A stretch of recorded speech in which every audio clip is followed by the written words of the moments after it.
사정을 다 너희에게 알려주리니 그는 사랑받는 형제요 신실한 일꾼이요 주 안에서 함께 종이 된 자니라. 내가 그를 특별히 너희에게 보내는 것은 너희로 우리 사정을 알게 하고 너희 마음을 위로하게 하려 함이라. 아멘. 자, 오늘 두기고처럼 섬기자라는 제목으로 말씀을 드리겠습니다.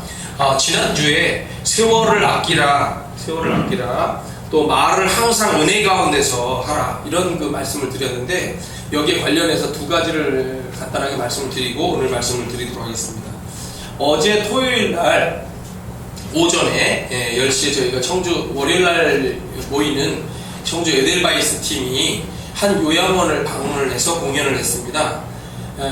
어떤 어르신이 있었는데요, 우리가 하모니카를 불고 노래를 하고 장구에 맞춰서 춤을 추고 옆에 앉아서 이분이 보시면서 하시는 말씀이 있었어요.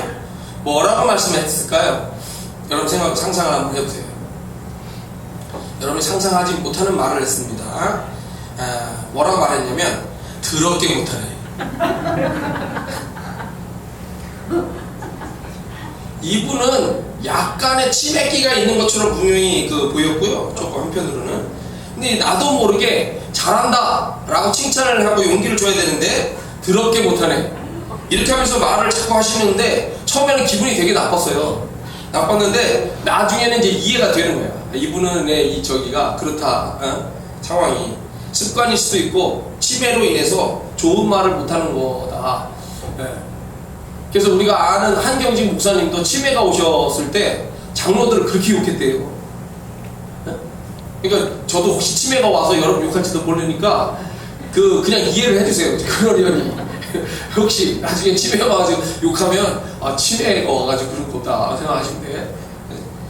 조금 못해도 격려의 말을 하는 것이 좋고요, 잘하면 잘한다고 칭찬하는 게 좋고요, 아주 잘하면 정말 최고였다 라고 칭찬을 해주는 게 좋습니다. 가능한 못해도 칭찬을 해주는 것이 좋은 거죠.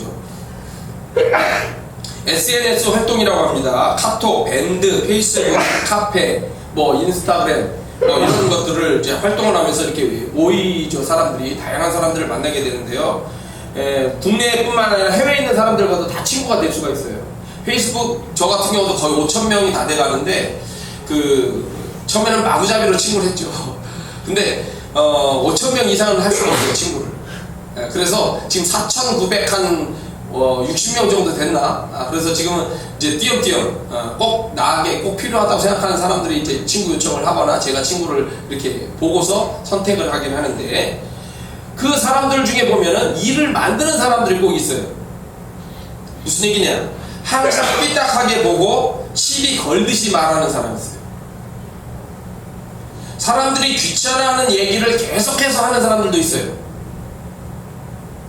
또 자기 존재를 마치 드러내기 위해서 밤늦게나 이른 새벽에 꼭 글을 올립니다. 짜증이 나죠.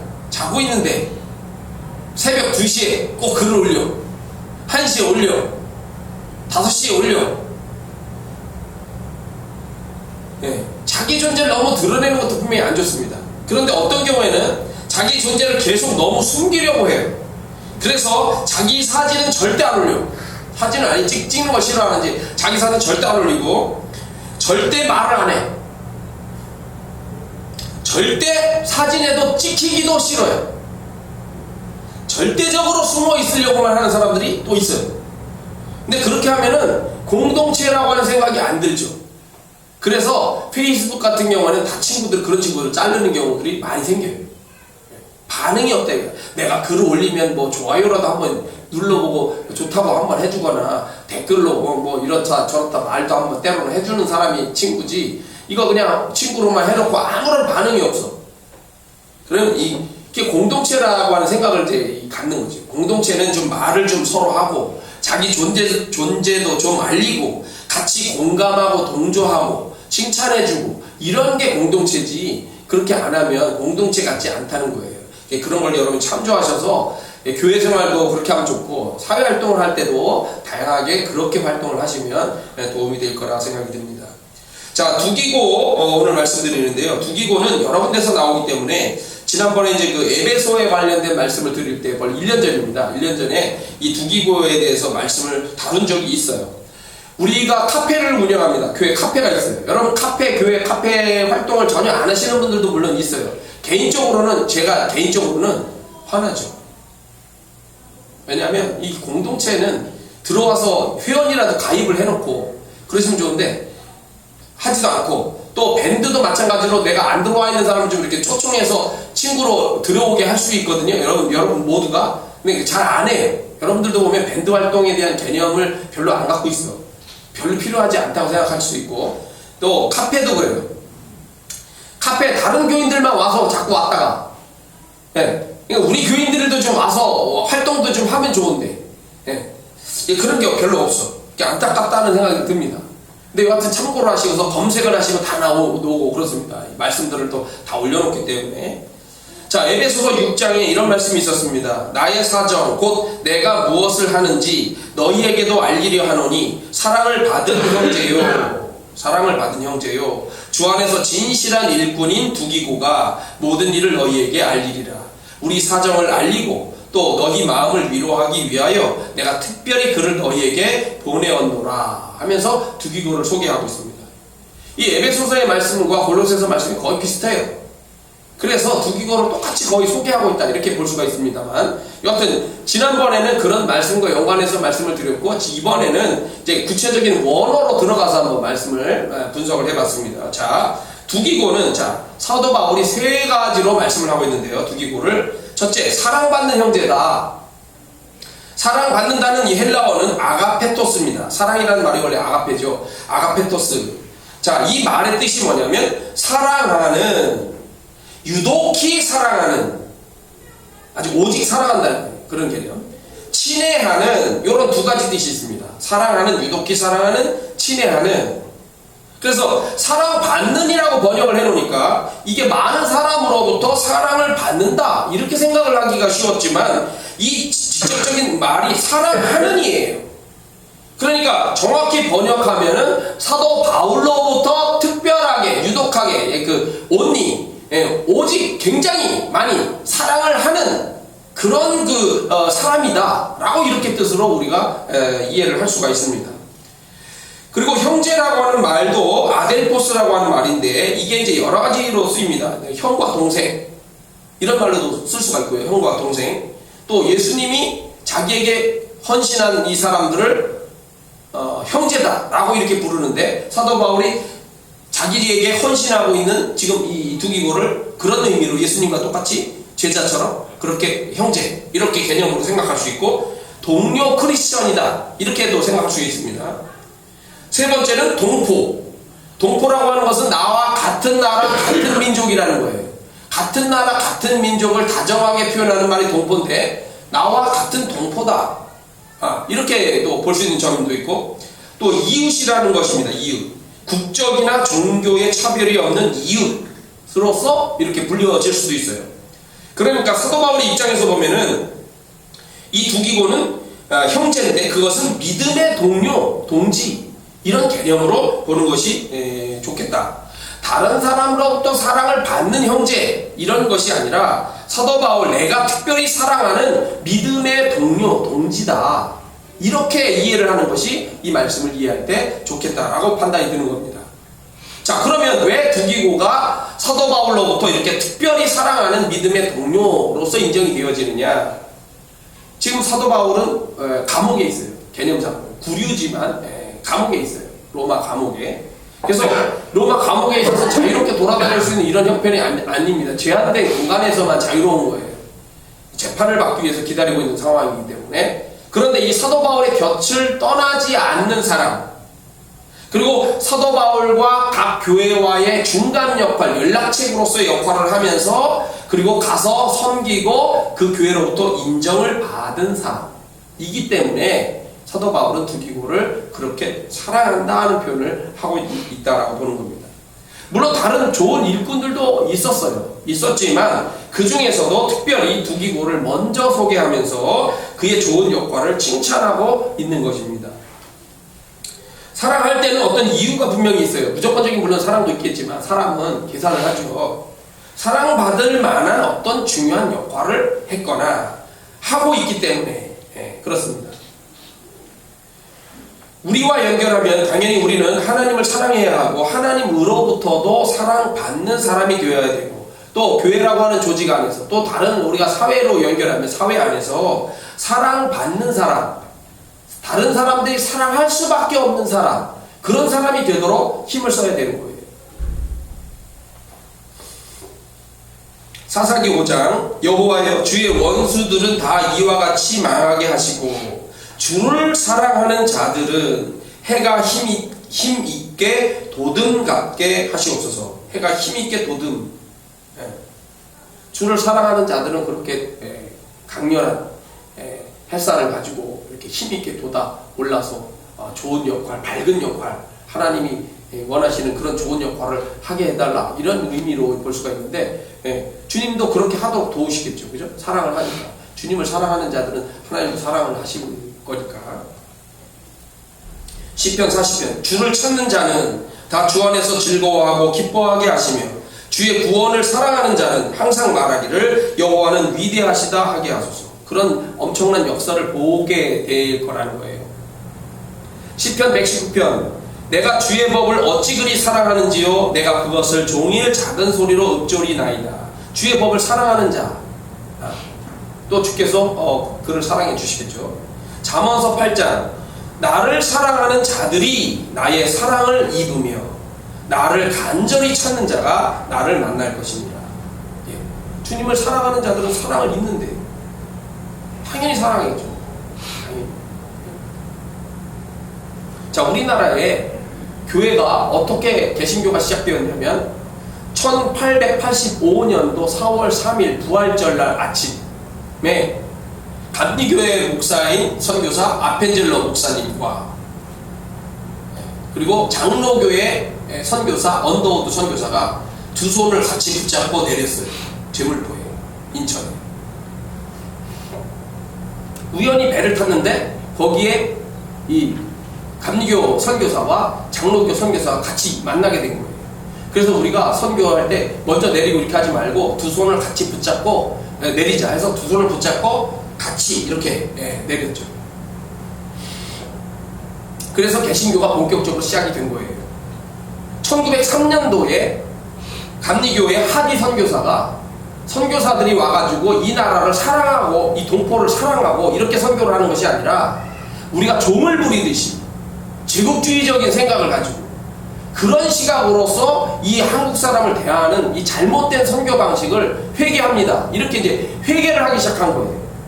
그래서 1903년도에 원산에서 하디 선교사를 중심으로 한 선교사들이 해가지고 이것이 그대로 교인들로 연결되어지는 원산에서 부흥운동이 최초로 일어나게 되고, 이것이 잘 되니까 평양으로 모셨어요. 장로교 장대현교회에서 평양 1907년도 4년이 흐른 다음에. 그래서 여기에서 평양 장대현교회에서 이렇게 회개운동들이 같이 연결되면서 기하급수적으로 교인들이 퍼져나가면서 전도도 되고 이렇게 선교가 되면서 기하급수적으로 개신교가 확장되어지는 일로 연결이 됩니다. 그래서 전국적인 체인망을 갖추게 되죠. 그럴 때 일본과 이제 싸우게 되는 겁니다. 그래서 전국적인 연결망을 가진 것은 교회밖에 없기 때문에 교회를 중심으로 주로 해방운동이 일어나게 된 거예요. 또 3.1절제 그 운동이 일어나게 될 때 독립선언서를 낭독하는 그 33인이 있는데 천도교인이 15명, 기독교인이 16명, 그 16명 중에 반이 그 감리교인이에요. 거기에는 이제 침례교인도 있고 이렇게 이제 다른 교파들이 있기 때문에 그런 성결도 뭐 이렇게. 근데 감리교인이 제일 많죠. 8 들어가. 불교인이 2명. 33명 이렇게 33인이 독립선언서를 낭독하고 이렇게 하면서 교회를 중심으로 한 이런 운동들이 일어나고 오고, 그 감리교회 이제 그 배제학당, 또 이화학당, 이런 그 학당들이 이런 운동들에 굉장히 참여를 많이 하게 되었습니다. 8.15 해방이 왔고 북한의 공산정권이 세워지고 이것이 이제 군사로 무장이 되면서 6.25가 일어나게 되는데 우리나라의 경제적인 격차가 엄청났죠. 북한에 거의 그 자산들이 가지고 있었기 때문에 북한하고 우리하고의 그 남한과의 그 경제적 차이가 90대 1, 70대 1 막 이 정도였어요. 근데 남한이 못 살아가지고 굉장히 어렵고 혼란한 그런 그 기간이었고, 북한은 딱 기본적인 걸 가지고 세트를 그냥 딱 해서 군대를 만들고 병력 10만 명을 만들면서 막 이렇게 해서 이 조직을 갖추다 보니까 남한이 제대로 준비가 안 됐는데 이렇게 이제 쳐들어 내려오게 됩니다. 그 내려올 때 북한의 그 기본적인 것이 기독교 교회를 탄압하는 거죠. 그래서 남한으로 내려오는 이 피난을 해서 부산으로 내려가는 이 교회와 선교사들이 급히 본국으로 미국에 연락을 취합니다. 지금 교회가 다 붕괴되게 생겼다. 그래서 유엔이 모집되고 이렇게 그 되기 전에 미국에서 물론 미국 비화는 있지만 여하튼 일단 겉으로 드러난 비화는 있지만 겉으로 드러난 거로 얘기를 하면은 미국 교회가 빨리 연락해가지고 미국 백악관으로 연락을 한 거예요. 그때 당시에 미국 교회의 핵심적인 그 역할을 하는 게 감리교입니다. 미국 감리교와 연결된 이런 저기가 해서 물론 그 당시에 이승만도 문제가 있지만 이승만 대통령도 감리교인이었고, 연락을 해가지고 빌리 그레이엄 통해 뭐 이렇게 통하고 메가더 뭐 연결 이렇게 되지만 여하튼 미국에서 급히 파병을 좀 해달라고 해가지고 유엔의 결정이 내려지기 전에도 벌써 미군이 움직이기 시작을 합니다. 맨 처음에는 500명이 왔어요. 500명이 죽죠 그냥. 북한하고 예산은 그냥 총만 갖고 온 거야. 그래가지고 제대로 이 무장과 자세가 안 되어 있는 상태에서 투입이 돼가지고 그냥 북한한테 포위당하고 그냥 다 몰살당해 죽어요. 500명이 미군이 먼저. 근데 그 다음에 이제 엄청난 병력들이 다 유엔의 결정과 연결해서 쏟아져 들어오기 시작한 거죠. 병력들이 와서 싸우게 됩니다. 그래서 한국교회는 우리 이제 특히 감리교가 그런 역할을 했지만 일본과 싸울 때 해방 그리고 6.25 이런 과정에서 굉장히 중요한 역할을 했고 사랑을 받았어요. 그런데 그 이후에 이제 청년 학생 운동들이 일어나고 박정희 연구관에서 학생 운동들이 일어날 때 교회가 거기에 제대로 반응을 못하게 되면서 조금 이렇게 교회가 지탄을 받기 시작했던 거죠.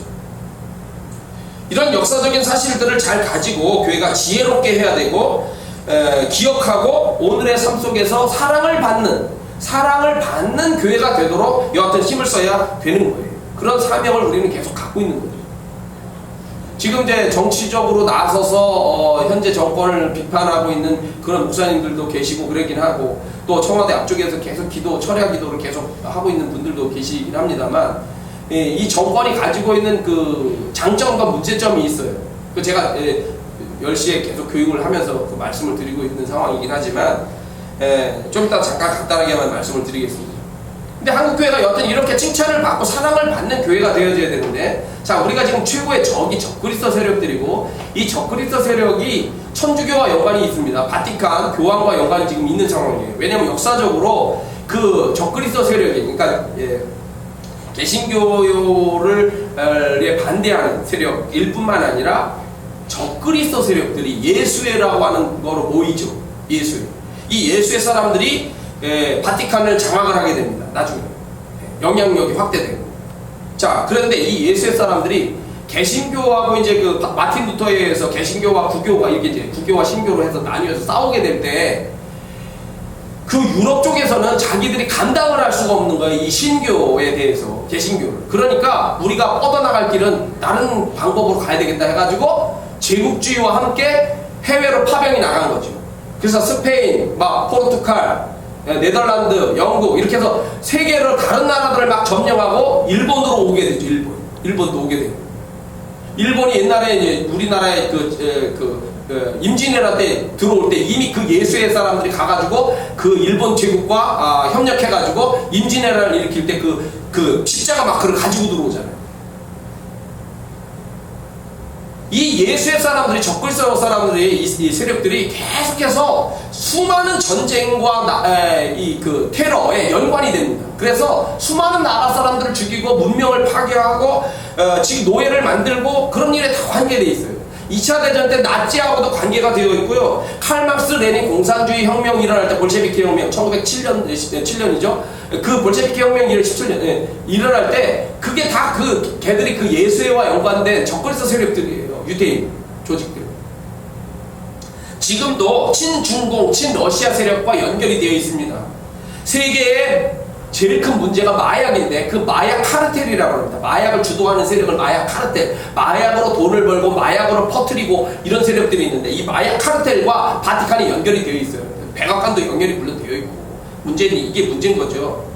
그 다음에 달러를 기축통화로 하는 이 자유민주주의 체제를 벗어나기 위해서 암호화폐, 블록체인을 만들어가지고 새로운 돈을 운영하는 체계를 만들겠다라고 하는 것이 적그리스 세력과 연관이 되어 있어요. 이거 중공, 러시아, 지금은 러시아, 북한, 인도까지 연결이 되어 있는 이 암호화폐가 우리나라 지금 이 정권이 연결해서 관여하고 있어요. 지금 이 문제가 굉장히 심각한 문제인데, 이게 싸움이 됩니다. 돈 가지고 이제 싸움이 벌어지는 엄청난 일이 생기는 게 되는 문제가 생겨요. 자, 근데 이제 최근에 와가지고 교황이 뭐라고 그랬냐면 성경이 현대에 안 맞으니까 성경을 바꾸자 합니다. 교황이 한 말이에요. 우리나라에서는 이 카톨릭 정의사제 구현단이 애국가의 하나님이 보호하사가 마음에 안 들으니까 애국가를 없애자 이렇게 얘기합니다. 그리고 기독교를 계속 파괴하는 활동들을 그 사람들은 계속 하고 있어요. 지금도. 미국으로 들어갔을 때 미국에서 미국의 유명한 대통령 총 맞은 사람 누구죠?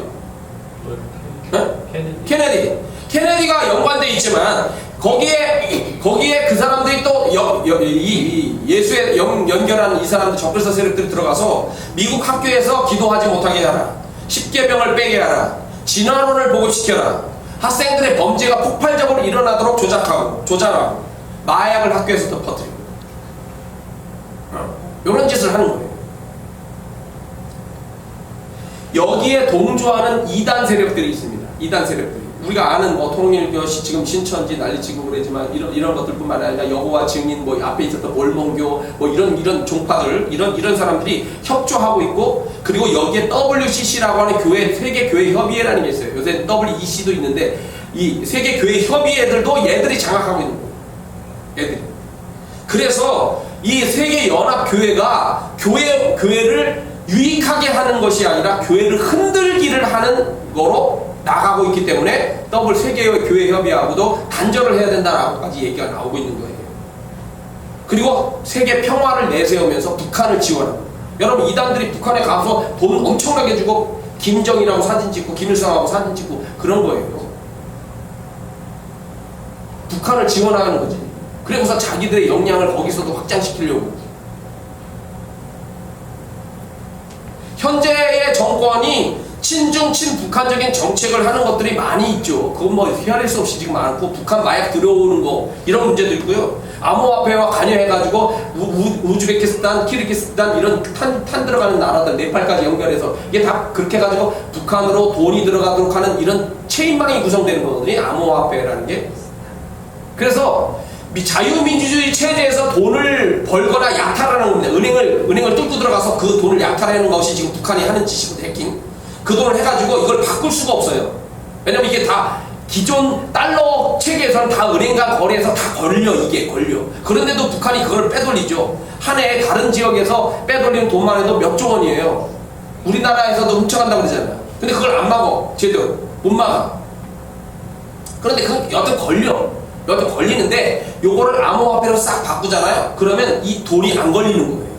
그 다음에 어디로 사라졌는지를 몰라버리니까. 그래서 암호화폐를 하면서 북한을 밀어주기를 하고 있는 것이다 라고 이렇게 생각을 하게 되는 건데, 이게 이제 지금 윤석열 저기로 이런 소송과 지금 위에 있는 유대가리들 지금 소송들 하고 있는데, 그런 문제로 해서 다 드러나게 될 거라는 거죠. 자, 최근 하버드 대학에서 연구조사를 했는데 보안 관련 사람들을 다 불러다 놓고 심각한 보고를 했습니다. 심각한 보고. 무슨 얘기냐면 앞으로 2년밖에 안 남았다는 거예요. 무슨 얘기냐면 자유민주주의 체제에서 그렇게 돈을 훔쳐다가 자기들 거로 바꾼 다음에 어디로 핵무기나 이런 거로 개발을 해가지고 이렇게 쓰는 돈으로 만들어버리는데, 환전이 되는데, 마약도 마찬가지고 마약을 환전해가지고 이렇게 돈을 이렇게 바꿔서 자기들 거로 만드는 요게 완전한 체제로 갖춰지기까지가 2년이 안 남았다는 거예요. 2년. 그러니까 그게 체제가 딱 갖춰지면 더 이상 자유민주주의 체제에서 제재할 방법이 없다는 거예요. 그러니까 이걸 내버려두면 안 된다는 거죠. 북한을 그냥 내버려두면 앞으로 2년 후에는 자기들 세상으로 모든 것을 바꿔버리고 돈을 끌어모을 수 있기 때문에 그 전에 핵무장을 위한 돈을 마련하는 이거를 빨리 깨부시지 않으면 안 된다. 그 방법이 뭐냐? 결국은 암호화폐를 때려 부셔야 되고 그게 안 되면 전쟁을 할 수밖에 없다. 이렇게 되는 거예요. 미국의 한 스파이 그리피스라고 하는 사람이 가서 또 중국에 가가지고 북한에 가가지고 교육까지 해줬어요. 암호화폐를 활용해가지고 이렇게 자유민주주의 체제를 벗어나라. 너희들 조직을 운영해라. 그래가지고 미국의 FBI에 걸렸어요. 근데 이미 가서 교육을 하고 왔는 걸 어떡하냐고. 내버려뒀는지 큰일 난 거지 지금 상황이. 세계가 큰일 난 거예요 지금. 자, 세계로부터 사랑받는 나라가 되어야 됩니다. 세계로부터 지탄을 받거나 경계의 대상이 되면 안 되는 거예요. 우리 개인적으로도 항상 늘 힘써야 되는 것이고 나라도 그렇게 운영이 되도록 해야만 국민들로부터 사랑을 받는 거예요. 제가 이 말씀을 드리려고 합니다. 자, 두기고 신실한 일꾼이었습니다. 피스토스 디아코노스. 신실하다는 것은 믿을 만하다, 신실하다, 신뢰할 만하다, 믿을 마음을 일으켜준다. 신임한다, 신뢰한다, 믿는다, 믿음을 가졌다, 믿음이 가득하다, 믿음이 있다. 이런 표현이고, 자, 일꾼인데 일꾼이라는 말은 남성일 때는 종, 일꾼, 조수, 협조자, 집사 이렇게 쓰이고, 여성일 때는 보조자, 대행자, 여집사 뭐 이렇게 쓰일 수가 있는 말입니다. 두기고가 남자니까 사도 바울의 입장에서는 두기고라는 사람은 신실한 일꾼이다. 그 말이 뭐냐면 믿고 신임하는 협조자다. 이렇게 볼 수 있는 말입니다. 이미 많은 돈을 가지고 그 지역 교회들이 예루살렘의 기근에 어려운 예루살렘 교회를 가서 돕기도 했었어요. 그 일에 두기고가 같이 참여했었던 말씀도 사도행전에 나옵니다. 꾸준히 바울 곁에서 열심히 일하고 있기 때문에 믿고 신임하는 협조자였어요. 이런 두기고처럼 우리도 좋은 일꾼이 되기 위해서 힘을 써야 된다는 거죠. 잠언서 11장에 보면 두루다니며 한담하는 자들이 있다. 한담하는 게 뭐냐면 심심풀이로 자꾸 이야기를 떠들어대는 자들이 있다는 거예요. 남의 비밀을 누설하는 자. 근데 마음이 신실한 자는 그 비밀을 숨긴다는 거예요. 숨길 줄 안다는 거예요. 네. 이사야서 1장 내가 내 재판관들을 처음과 같이 내 모사들을 본래와 같이 회복할 것이다. 그리한 후에야 내가 의의 성읍이라 신실한 고을이라 불리리라. 예루살렘이 지금 이제 망하게 생겼거든요. 망하게 생겼는데 왜 망하냐면 재판관들이 법을 법대로 적용을 하고 이걸 집행하지 않는 거예요. 모사꾼들이 지혜로 이렇게 나라를 이렇게 조언해주고 나라를 이끌어갈 때 이 사람들이 거짓의 뇌물에 삐뚤어진 술수를 쓰면서 자기들의 이득만을 취하다 보니까 재판이 개판이고 모사로 인한 지혜가 아니라 술수에 의해서 나라가 흔들리고 있는 그런 상황이 되고 하나님의 심판이 다가왔다는 거죠. 내가 이 재판관과 모사들을 바꿔놓는 그런 날이 오도록 만들 것이다. 이렇게 하나님이 말씀하시는 말씀이에요.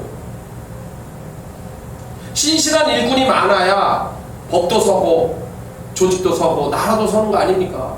신실한 일꾼이 되어야 되는 거죠. 우리 모두도.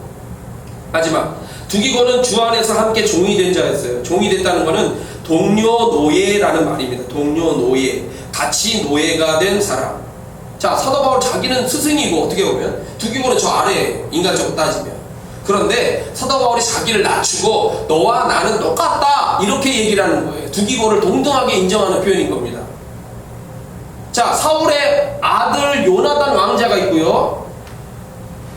그 베들레헴의 2세의 아들 다윗이 있었어요. 다윗이 이제 골리앗을 죽이죠. 그러면서 이 왕가로 들어오게, 그 권력 안으로 들어오게 되는데, 그때 이 요나단 왕자가 다윗이 얘기하는 걸 가만히 들여다보니까 하나님에 관한, 하나님의 역사에 대한 이런 생각을, 올바른 생각을 가지고 있는 거예요. 그러니까 그 마음이 같이 통하면서 그를 생명같이 사랑했고 생명같이 사랑했기 때문에 그와 언약을 맺었다. 이렇게 사무엘상에서 말씀하고 있습니다.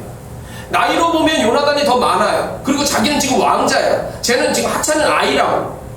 다윗의 그 당시에 나이가 12살에서 아주 많아야 정말 15살 될까 말까 아이입니다.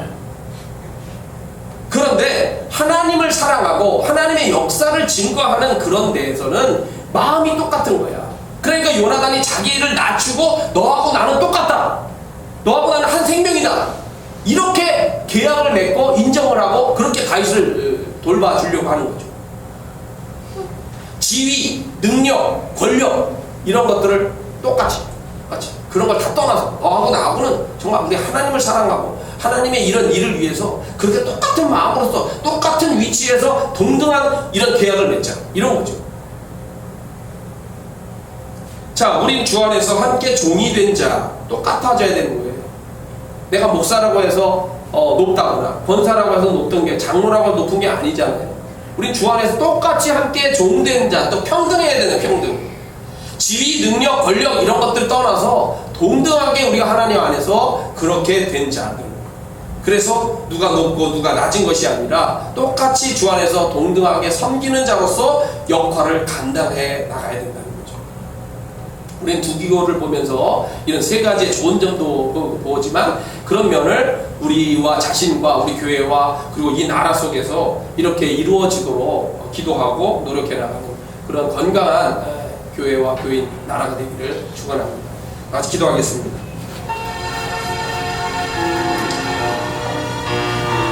두기고처럼 섬기기를 원합니다. 사랑받는 신실한 일, 주 안에서 함께 종이 된 자,